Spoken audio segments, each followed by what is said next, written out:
Hi there, I'm Frances Waterman O'Connell, Safe and Inclusive Schools Consultant with the Nova Scotia Department of Education and Early Childhood Development. The title of our session is called The Journey Continues, Preparing for School Through Relationships. I will be presenting along with my colleague Tracy Devereaux.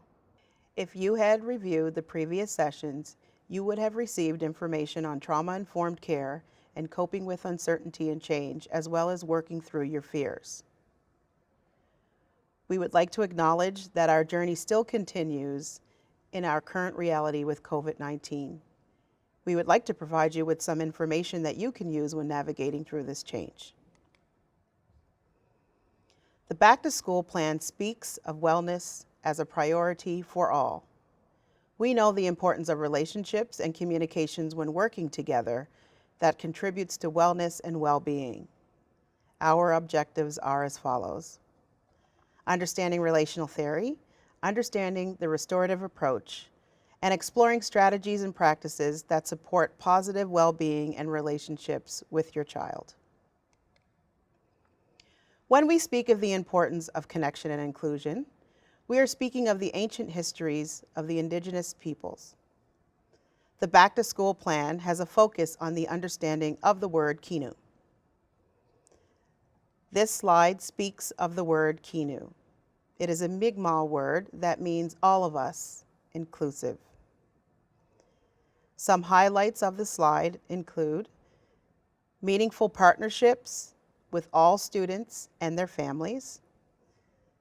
It also pays particular attention to reaching out to students who were disproportionately impacted by COVID-19 and the school closures, understanding the gaps of learning in our students, your children, and moving forward together and valuing students, your children, as holistic beings. I now pass this on to Tracy, who will continue with the presentation. Hi, I'm Tracy Devereaux. I'm the Restorative Approaches in Schools Coordinator for the Restorative Initiatives Unit at the Public Safety Division of the Department of Justice. As we start to think about relationships, I can't help but think to Maya Angelou. Maya Angelou said, "I've learned that people will forget what you did. I will learn that people will forget what you said, but people will never forget how you made them feel." So as we enter into relational theory, in North America, the social factors that contribute to well-being are in decline. There has been a steady decline in nearly all things social apart from social media. At no time in our history has this decline come to a halt the way it has with COVID-19. You as parents have experienced your children not being able to spend time with their friends, and the only interaction they've been able to have is through social media. Increasing the social connections in our lives is probably the single easiest way to enhance our well-being.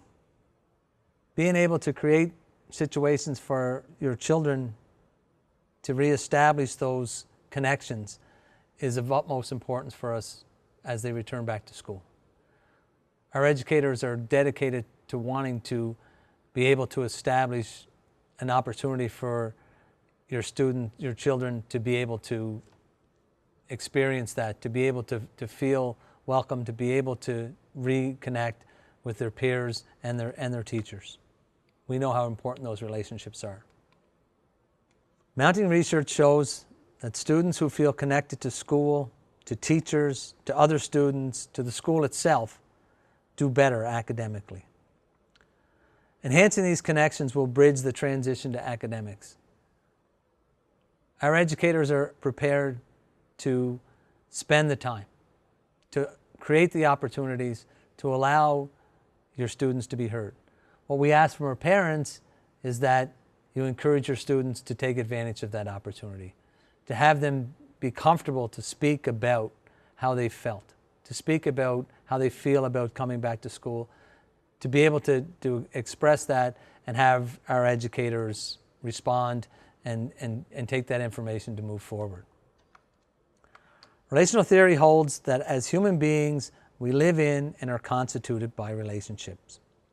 Working with the most marginalized of our society, this has cemented this concept for me.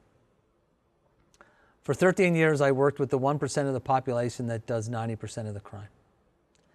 And during that time, I realized the importance of developing relationships, of developing trust, developing mutual respect. What we want from parents is the opportunity for them to encourage their students to develop those relationships with their educators as they return back to school. This brings me to the concept of Ubuntu. And Ubuntu is an African philosophy, and it's translated as, I am who I am because of who you are. There was an anthropologist who had been there in Africa with this particular tribe, and he decided to play a game. So he took a basket of fruit and put it at the end of the field, and he said to the students, whoever gets there first, whoever wins the race, gets the basket of fruit. So when he started the race, all the students joined arms and ran together. And when they got there, they sat down and enjoyed the fruit together. When he asked about why that happened, the students said, I am because we are. I am because we are. As we return back to school, this is the concept we want to see happen for our students. We want our students to understand that they are just as much a part in that school. Their contribution is just as valued, and that they have that opportunity to make sure that they are heard. I will now pass it over to Frances. Thank you, Tracy. This graphic that's presented is an idea adapted from The Golden Circle by Simon Sinek, which speaks of the why, the how, and the what. The why is where we begin, our purpose, our cause of the belief. It connects to our emotion and our decision making. The why is very powerful. The how is understanding our approach or behavior to our why, also connected to our emotions. The what is understanding the list of action items that we carry through. And in this case, our why is the relational theory, our how is restorative approaches, and our what are the practices that we will carry forth. The why, being relational theory, speaks to we understand that our relationships matter. There are many different relationships. Staff to student, your child to student, your child with another student, staff to staff, parent to child or caregiver to child, parent to parent or caregiver to caregiver, child to child, family to family, community to community. We need to pay particular attention on how we organize these relationships, whether we're at home, and pay attention to how they are in school. We need to also understand the ripple effect that relationships do have. Our how is the restorative approach, and this is where we speak of relational practices of practice that you will learn about later with Tracy. And our what is how the restorative approaches works through everyday practice. Some examples where you might have restorative approaches are, and I'll read, having any type of interviews that happen within the school or within places in the community or even within your home. We wouldn't necessarily call it interviews, but questioning. Having meetings, community building, gatherings where you're sharing and you're learning information, exchanging information, decision making, reintegration circles. So if you are a parent or caregiver that is working on reintegrating your child, this is where a restorative approach would benefit. Welcoming circles and problem-solving gatherings, which we would see a lot of when we are interacting or when you are interacting with schools and educators, keeping the students at the forefront. I now will pass this on to Tracy where he will be speaking of restorative principles for practice. Thank you, Francis. So now as we delve into the restorative principles for practice, there are 7 principles that we talk about when we talk about taking a restorative approach and what those restorative principles for practice are. These principles are not separate, but rather they're intertwined as well as interdependent. The first of the principles is relationally focused, understanding and seeking to structure/support just relationships. Focus on relationships, a way of looking at things to check what's connected here for us. Not focusing on just one individual. Focus on the connections as your mode of analysis, as a way of thinking about what is going on here. We are working constantly toward creating just relationships because things change. Striving to maintain levels of trust and respect, creating safe spaces for students to contribute, share, and learn. Prior to coming to the Restorative Initiatives Unit, I spent many years teaching the most marginalized community. And the last couple of years, I spent teaching at the Central Nova Scotia Correctional Facility. At that time, I remember teaching a communications class, and I had a student, gentleman in his 30s, say to me, "You know, it's pretty bad that I had to come to jail to feel respected in a classroom." And as I thought about that after he had gone back to the range, I thought about how was his school experience structured that caused him to feel this way? How was it structured in a way that he felt that he was not respected? As educators, we need to really work on establishing these relationships and fundamentally knowing that not just the matter of having a good relationship with a student, but having a just relationship, a relationship where that student can convey their needs and knowing that we are responding in a way of moving forward to help address those needs and provide them an opportunity for them to contribute, to share, and to learn. It's not about individuals. This is not focusing on one particular person. It's about the collective. The next principle is being comprehensive, holistic, and integrative. It's connecting the dots between issues, incidents, contexts, causes, and circumstances. Working in an integrated way, not a siloed and fragmented way.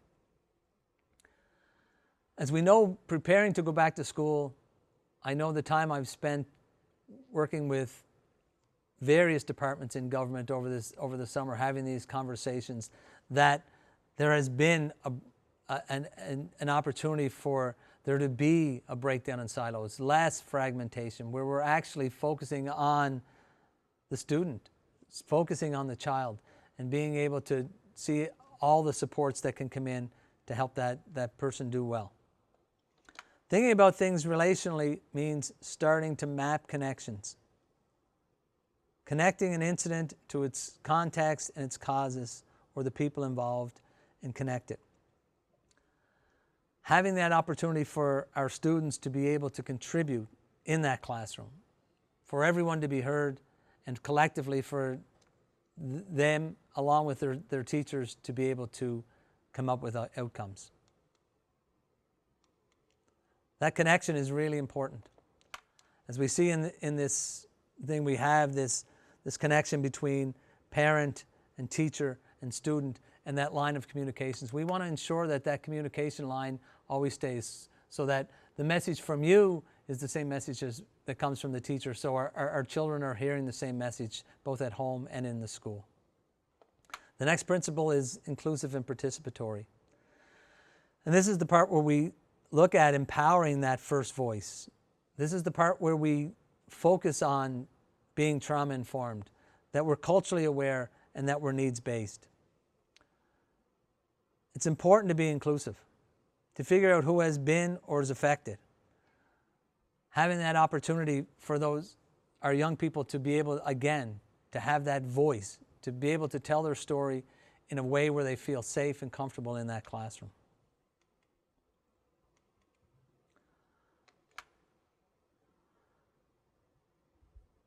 So in this slide, we see this young person talking about why you do it. What you do, how you think impacts me. And we have our educators talking in ways of saying, let's try. I agree, and can add that with, yes, positively impacts our students. And we can even.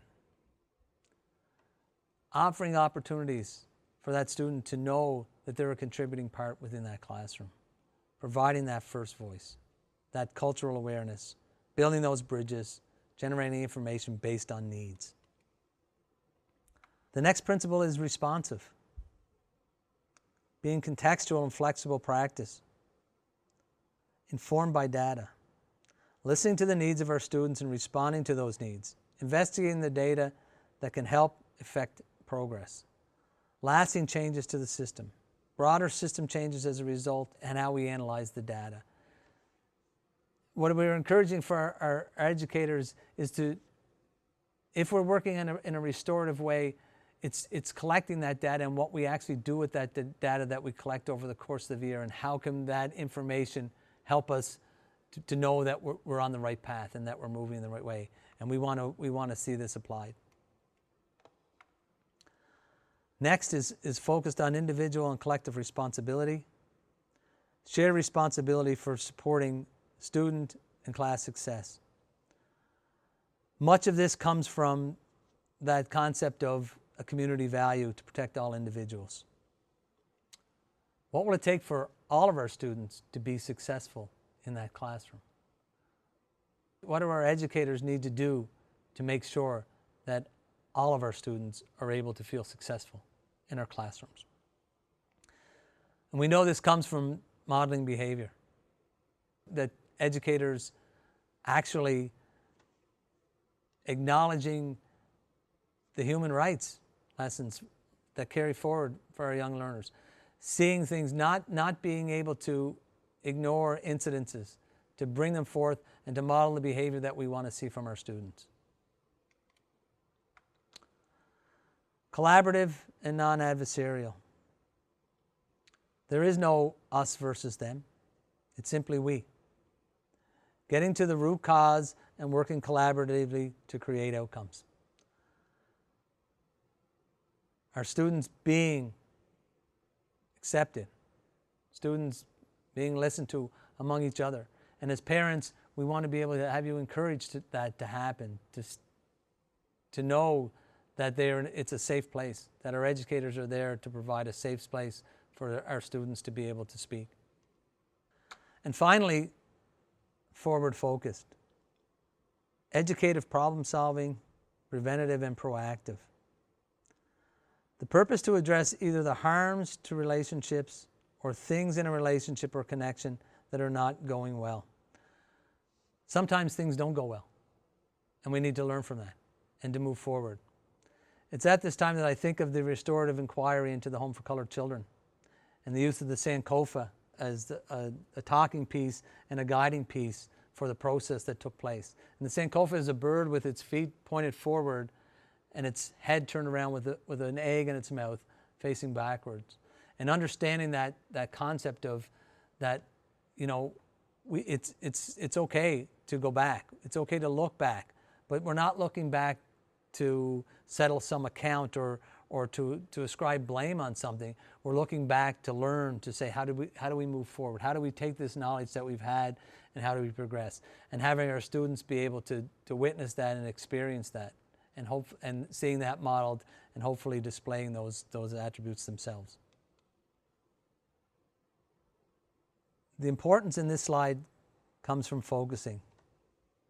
We need to be able to focus in on our students, your children.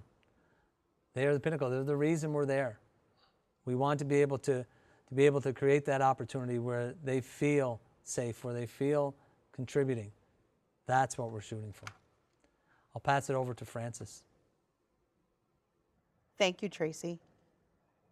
As you have just heard the importance of focusing and the principles of restorative approach in practice, this slide shows about the benefits in being focused on building relationships and what it allows you.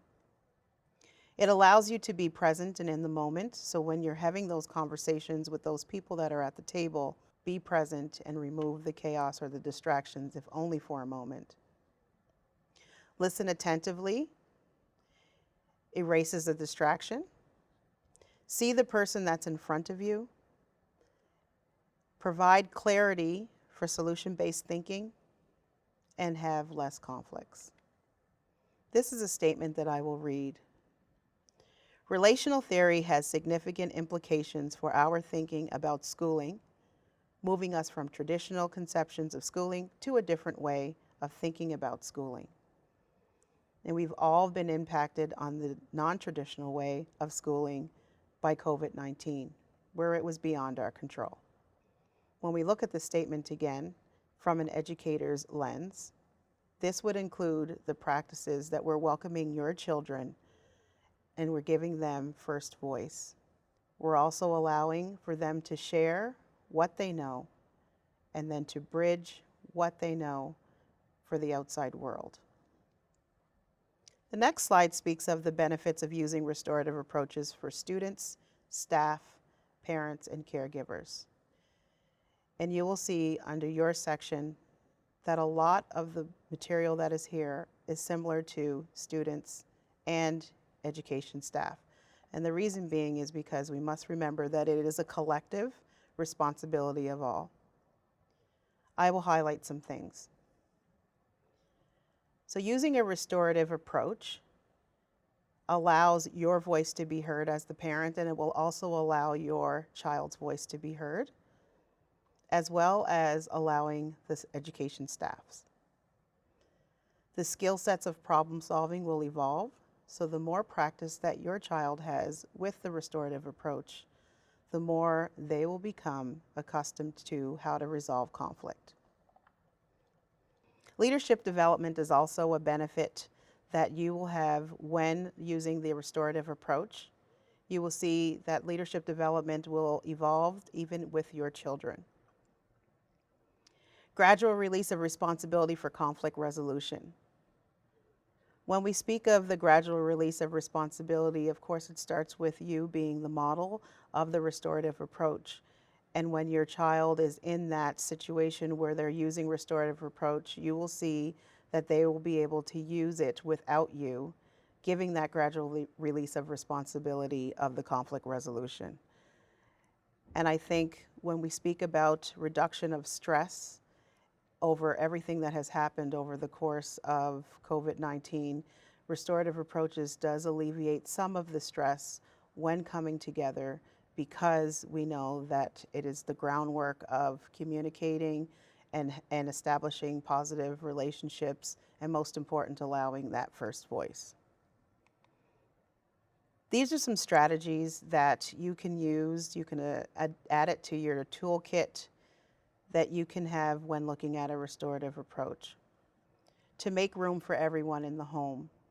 So everybody that is present in your space, to make sure that they understand that they have value and they have a lot to contribute to make the family bubble, however that looks, as effectively run as possible. That's also lends to creating that physical and emotional space. And some keys of success for that is when the people that are in your space, in your family bubble, will express how they feel, what is going on, and asking for help. Sharing responsibility and leadership in the home. You don't have to take the leadership all on your own. Sometimes we allow our children to take on some leadership roles, whether they be big or small. I would start small and then gradually release more leadership on your child.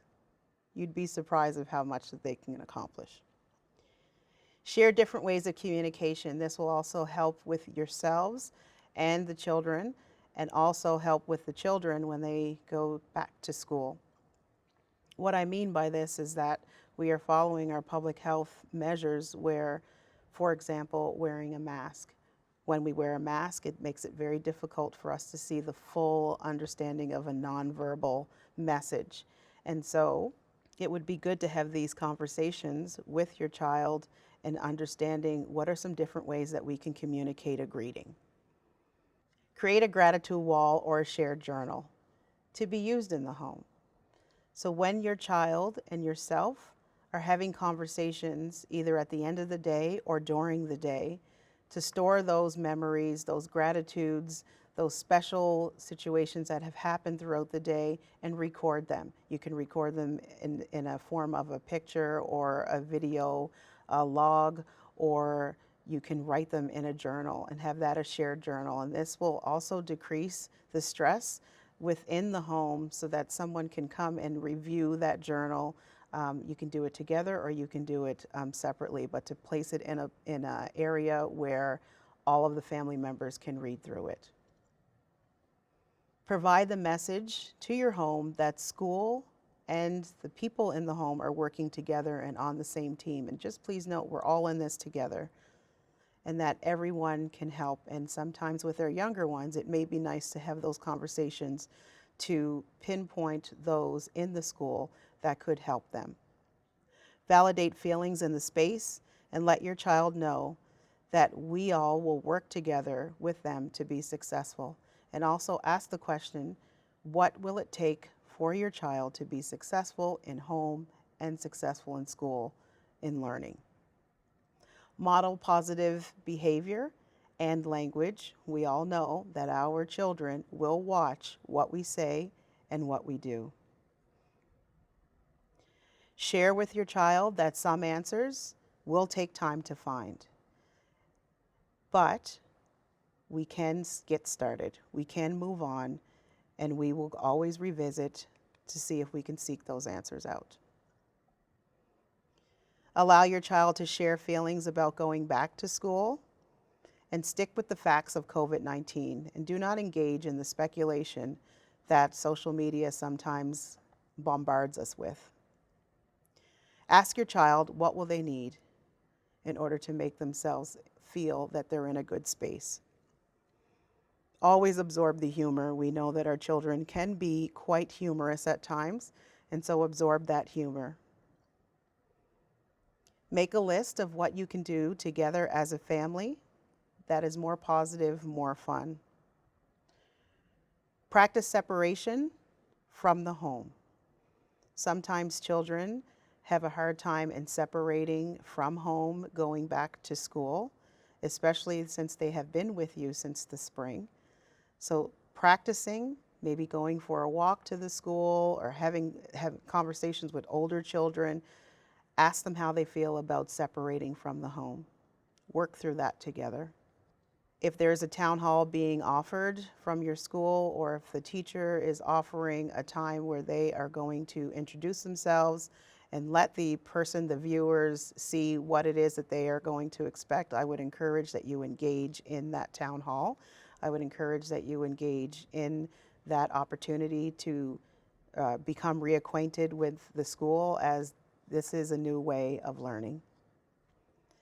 And most importantly, allow these shared stories. You have shared stories, your children have shared stories. Allow them to happen. The stories that we have been told help create our own identity as adults. So the stories that your children will have will help create their identity, and the stories that you give will help create their identity. This graphic shows that when a child does not have the opportunity to tell their story, especially in the school or in the home, it leaves for them to have a homogeneous type of mind and a way of thinking, and little room for exploration and engagement. That is the graphic on the left. The graphic on the right is what we strive to have in our children. We want them to hear the stories. We want them to hear your stories that you have to pass along to your children. When they hear these different stories at home and at school, it invites exploration, self-initiative to explore, inquire, and be grateful of the differences that impact the positive society that they will be growing up into. We also can't forget that you could have a child that's experiencing some developmental trauma. Please know that our educators, we do understand that we have different folks that come to us, and we do the best to prepare. The graphic that you see is on trauma and brain development. You will see two triangles. One is typical development of the brain, and one is developmental trauma. In the typical development, you will see the largest part of the brain is overcome by cognition and that higher order of thinking. As you work down, the smallest piece of that triangle is survival. In a developmental traumatic situation, survival significantly increases and cognition significantly decreases. We know that there are situations where people have gone through developmental trauma. Our job as educators is to acknowledge and to provide a way where we are generating enough information where we can support those that come forth to us, whether it be parents or children. And we do this by listening to your stories, sharing possibly our own stories, communicating, being present, and genuinely interested. And this will help unlock some information that will help better understand that connection. Sometimes going to the school or speaking to your child will have difficult moments. And I always say that just follow what Siri does. When you hold that button a little longer on your phone, your iPhone, Siri would come up and say, "What can I help you with?" When you do not answer, Siri will continue and say, "Go ahead, I'm listening." So those are two prompts that you can begin to have the conversations that you need to have with your children or anyone that is in the school. And remember, we as parents, we need time for ourselves to do what makes us happy. So reward yourself. This graphic shows some different ways of showing some different things that you can do to make yourselves happy. At the end of the day, you deserve it. And at the end of the day, when your child returns back to you, they will have stories to tell. They will be happy to be back into their own family bubble, and they would like to share with you about their classroom family bubble and all the new learnings that they have received while in school. I will now pass the presentation on to Tracy. Teacher and parent, a child's strongest advocate. We're all in this together. We work hard to embed practices that create safety every day. Feeling safe, valued, and affirmed creates effective learning spaces for all to be engaged in. The work around this can be complex. We thank you for the work you continue to do, the positive, creative thoughts you share, keeping the students first in their learning journey and social and emotional development. We thank you for trusting us with your students. We thank you for being there when they come home. We thank you for encouraging them to have the strength to speak, to talk, to feel respected. We wish you the best in this upcoming fall, a successful year, and we look forward to getting through this together. Thank you so much. So we have some resources here that we feel that may help you, and they're resources within our region that can support you. I wish you a wonderful year with your children and with your family and building positive relationships with your school. Take care.